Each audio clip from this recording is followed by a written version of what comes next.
The box in the attic. The first thing I noticed was the smell. Dust, yes, but beneath it something softer.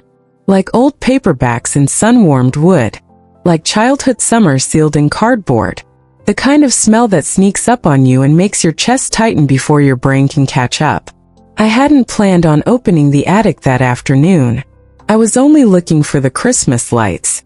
The same tangled mess of red and green bulbs my mother had sworn she'd organize someday. Right before she got sick, right before someday stopped coming. December light spilled through the small attic window, turning dust motes into floating stars. And I remember thinking how unfair it was that something so ordinary could still feel magical when so much else felt broken. That's when I saw the box. It was shoved behind an old rocking chair, the one my father used to sit in when he pretended not to cry during sentimental commercials. The box was plain. No labels, no tape, just folded flaps bowed with age. It looked like it had been waiting. Not lost. Not forgotten. Waiting. I pulled it toward me, knees protesting as I sat on the wooden floor. The lid gave a soft sigh when I opened it, like relief. Inside were pieces of my life I hadn't realized I'd misplaced. A stack of handwritten letters tied with twine. A cracked Polaroid camera. A ticket stub from a baseball game I barely remembered attending. A folded American flag, edges perfectly sharp. And on top of it all, a small spiral notebook with my name written across the front in my mother's looping script. Claire. I hadn't heard her say my name in years, but suddenly it echoed in my head, warm and familiar. Claire. She used to draw it out, especially when she was calling me in from the backyard, when fireflies were blinking on and dinner was getting cold. My fingers hovered over the notebook. I didn't know then that opening that box would change the way I remembered everything, that it would take me back. Not just to moments but to feelings, to versions of myself I'd buried under adulthood, grief, and the quiet compromises we call growing up. I didn't know it would remind me who I was before I learned how to be careful. The first photo was from 1989. I knew because my mother had written it on the back in blue ink. Claire, age 7. First day of summer. I was standing barefoot on our front lawn in Ohio, wearing an oversized yellow t-shirt with a smiley face on it. My hair was a mess of sun-bleached tangles, and my grin was missing one front tooth. Behind me, our white clapboard house looked impossibly bright, like it had been scrubbed clean just for the picture. I laughed out loud. God, I had been so sure of things back then. Summer meant freedom. Popsicles that dripped sticky juice down my wrists. The sound of cicadas buzzing like the world itself was alive. Riding my bike until the streetlights came on and my dad's voice echoed down the block. Claire! Dinner! I could almost feel the hot pavement under my feet, the cool grass between my toes. Almost hear my mother in the kitchen, humming along to the radio, probably Fleetwood Mac or the Eagles, while something baked in the oven. That house hadn't just been a place. It had been a promise. I hadn't realized how much I'd been missing that feeling.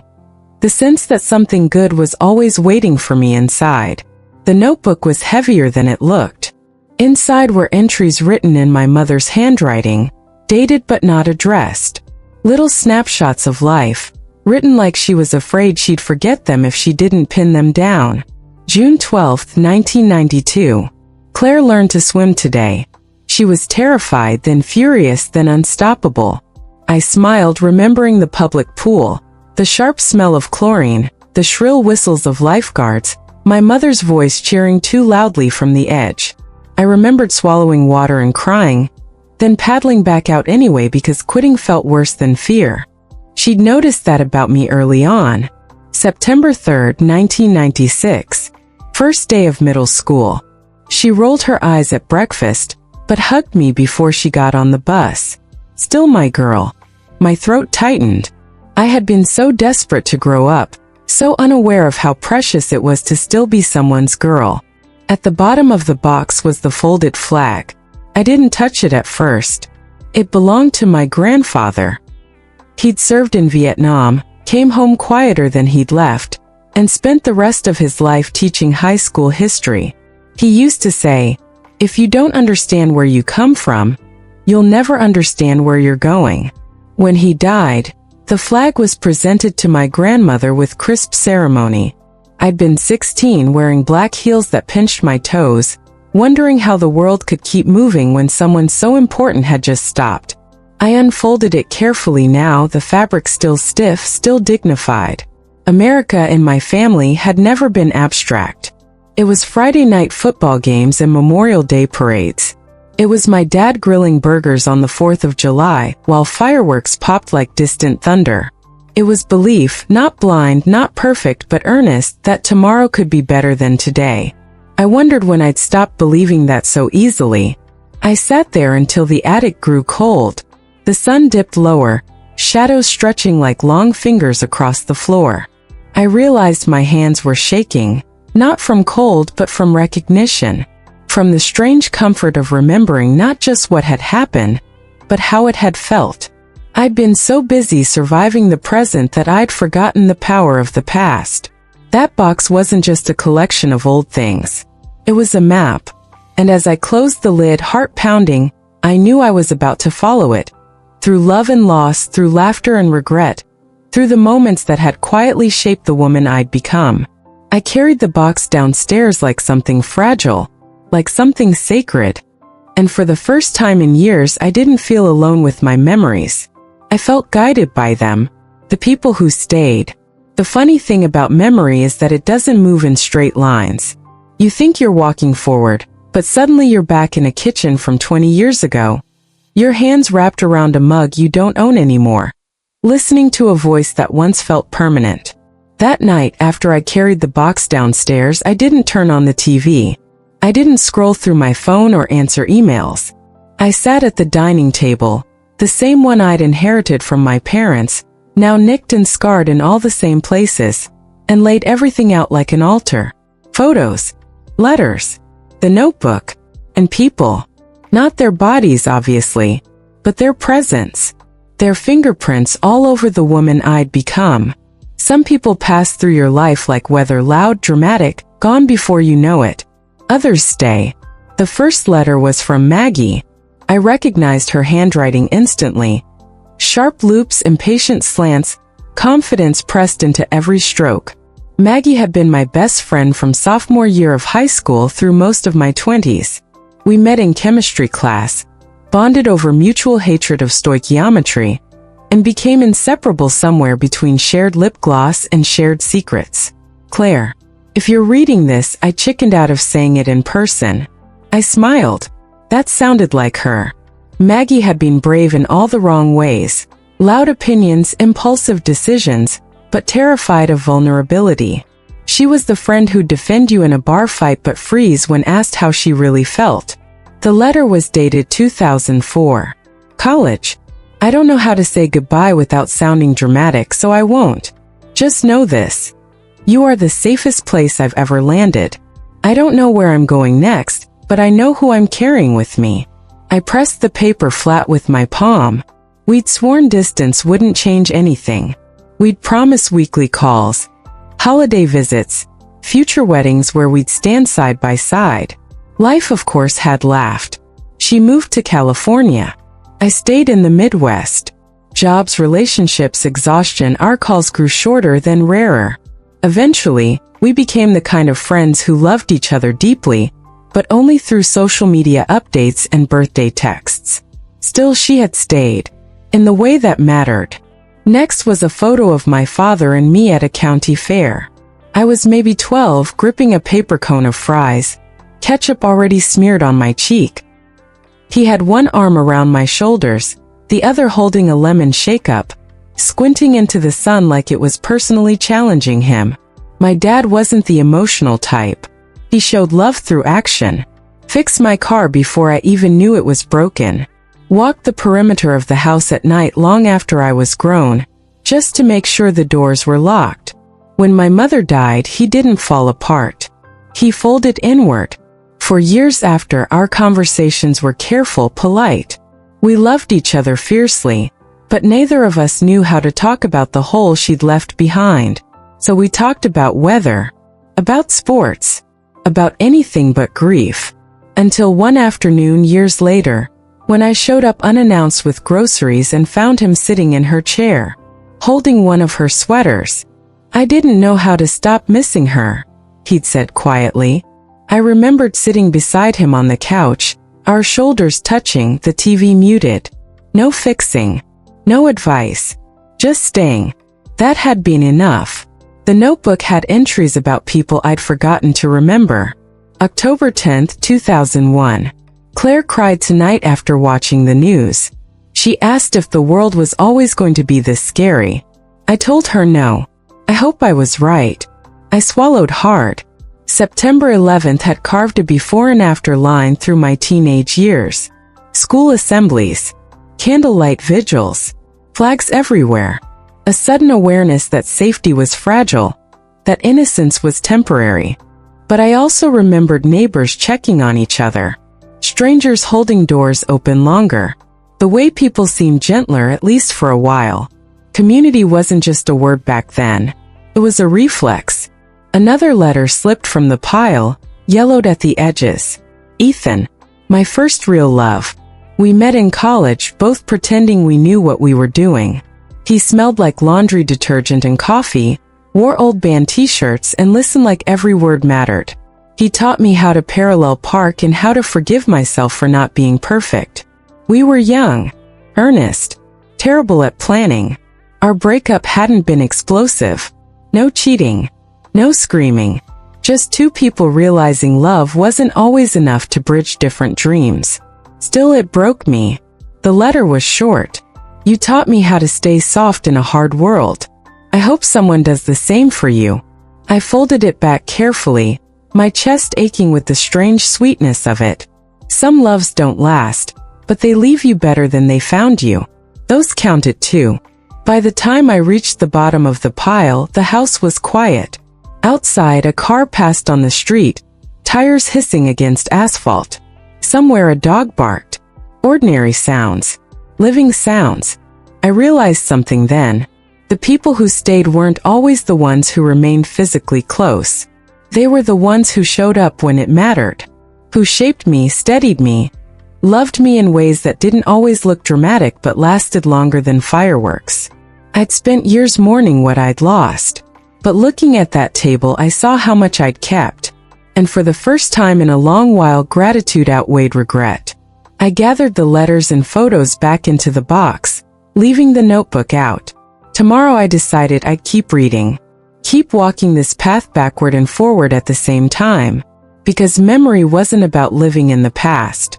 It was about understanding how I'd survived it, and who had helped me along the way. I turned off the lights and headed upstairs, carrying something lighter than the box itself. Perspective. Love, loss, and the spaces between. There's a particular hour of the night when memories get louder. Not the dramatic ones, the small ones. The in-between moments that never made it into photos or letters but somehow shaped everything anyway. I found myself awake at 2:14 a.m., staring at the ceiling, the notebook resting on my chest like it belonged there. The house creaked in its sleep. I thought about love. Not the movie kind. The quiet, inconvenient, life-altering kind.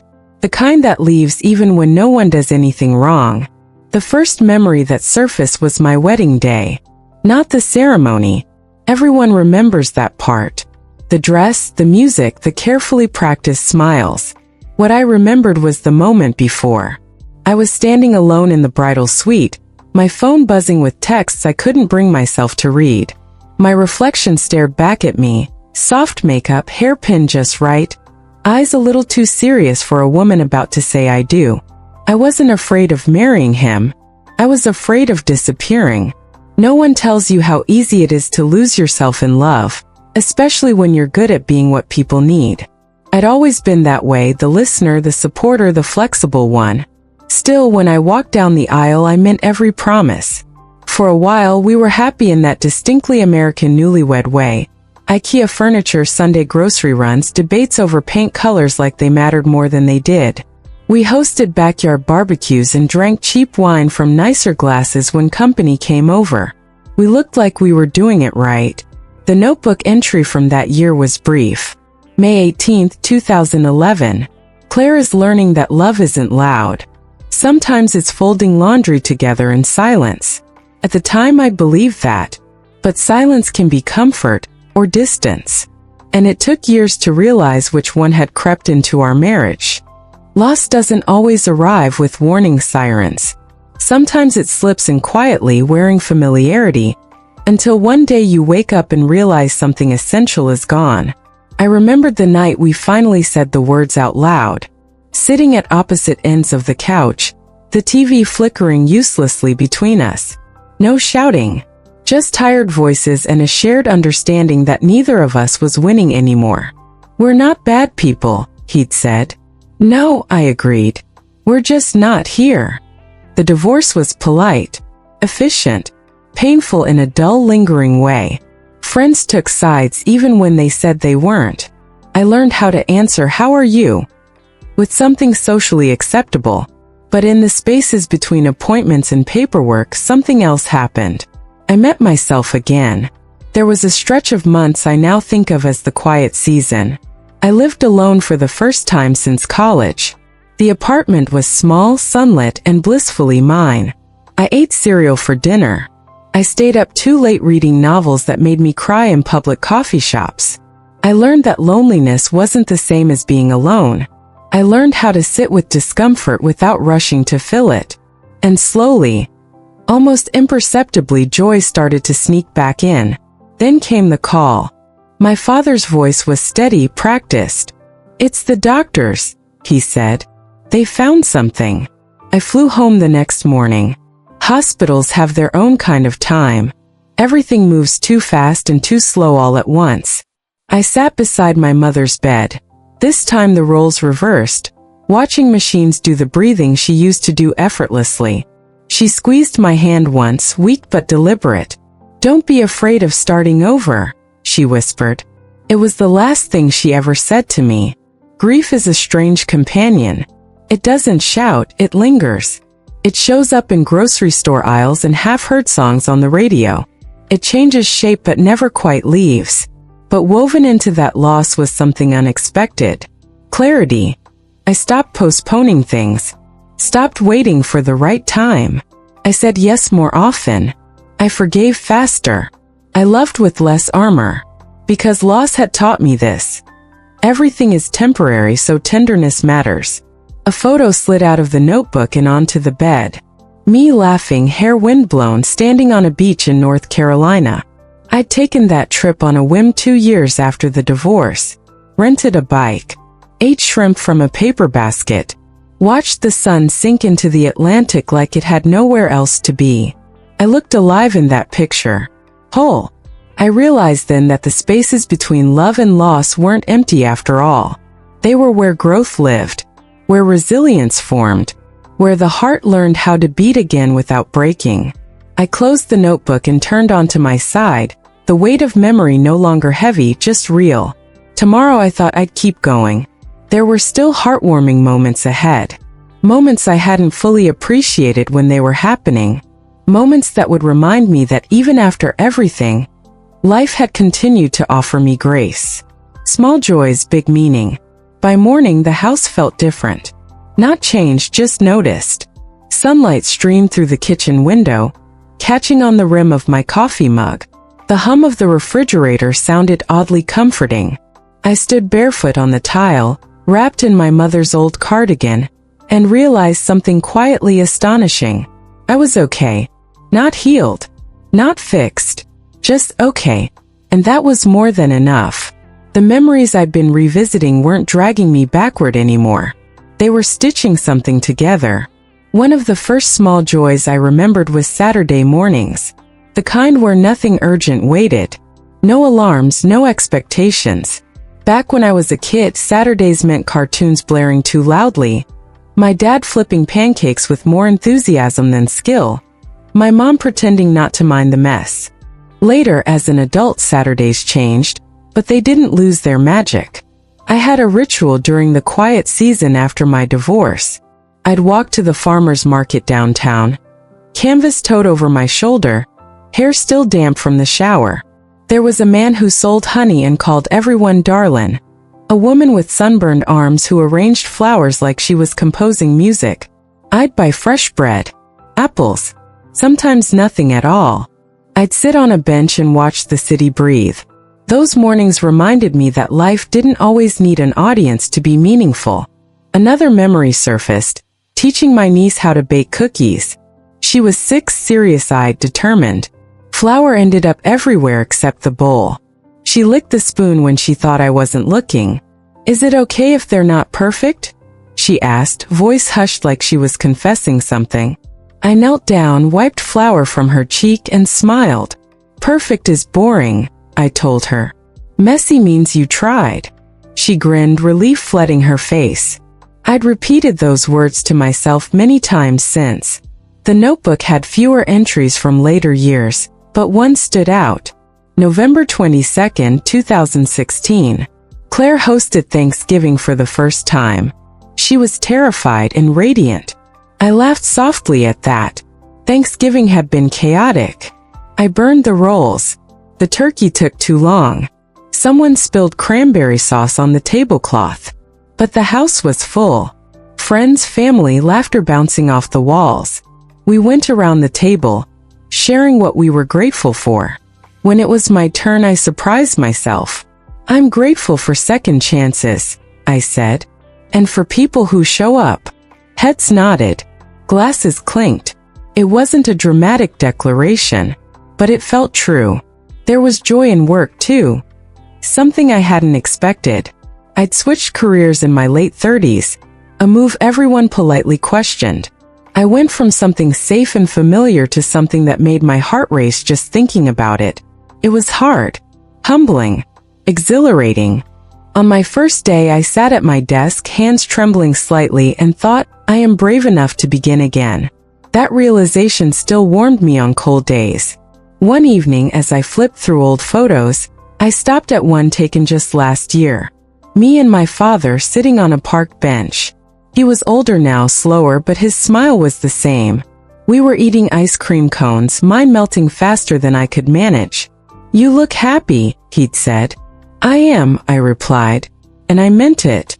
Not because everything was perfect, but because I had learned how to recognize happiness when it arrived quietly, without fireworks. The small joys didn't announce themselves. They lived in familiar songs on the radio, in the weight of a blanket on a winter night, in conversations that didn't need to be profound to matter. They were proof that a good life wasn't built from grand moments alone. It was built from 1,000 ordinary ones, noticed and cherished. That evening, I placed the box back in the attic, not hidden this time but accessible. A companion, not a relic. Some memories were meant to be revisited. Others were meant to remind us how to keep going. I turned off the light, heart steady, knowing the journey wasn't finished yet. There was still one more truth waiting for me, carrying it forward. The thing no one tells you about memory is this: it doesn't belong to the past. It belongs to the present, to how you live, how you love, how you choose to show up even after life has taught you all the ways it can break your heart. I understood that on a Sunday afternoon in early spring, standing in the attic again, the box open at my feet. Nothing inside had changed. I had. I sat on the floor and pulled out the notebook one last time. The final pages were blank. For years, I'd thought of that as an ending, my mother's story stopping mid-sentence. But now, as light filtered in through the dusty window, I realized it wasn't an ending at all. It was an invitation. I picked up a pen. April 7, 2026. Claire is learning that a life doesn't have to be loud to be meaningful. The words looked right on the page. I kept going. I wrote about mornings that felt peaceful instead of rushed. About choosing people who chose me back. About forgiving myself for the years I spent trying to be everything for everyone. I wrote about love, past, present, and still possible. Because despite everything, I hadn't closed the door on it. Later that week, I drove to the old house. It didn't belong to us anymore. But the new owners had kept the maple tree out front. I parked across the street, just for a minute, and watched sunlight filter through its branches. I remembered climbing that tree with scraped knees and big plans. I remembered my mother waving from the porch, My father pretending not to worry. I didn't feel sadness. I felt gratitude. Some places shape you even after you leave them. At home I hosted dinner again, nothing fancy. Just soup, bread, and conversation. Friends filled my living room with warmth and noise. Someone laughed too loudly. Someone else teared up telling a story. I looked around the table and thought, this is it. Not perfection. Connection. There was a moment later that night after everyone left, when I stood alone in the quiet kitchen. Dishes soaking. Lights dimmed.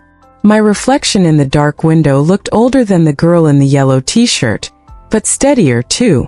I placed the folded flag back into the box, smoothing the fabric with care. My grandfather's words echoed in my mind. If you don't understand where you come from, you'll never understand where you're going. I finally understood both. I didn't seal the box this time. I left it open. Because memory isn't something you lock away. It's something you carry forward. In how you listen. In how you stay. In how you choose tenderness in a world that often forgets its value. That night, as I climbed into bed, I felt a quiet certainty settle over me. My life hadn't been perfect, but it had been full. Full of people who stayed. Of love that mattered. Of loss that taught me to cherish what remained. Of small joys that added up to something extraordinary. And tomorrow, whatever it held, I would meet it with an open heart. Because the most heartwarming memories weren't behind me anymore. They were still being made.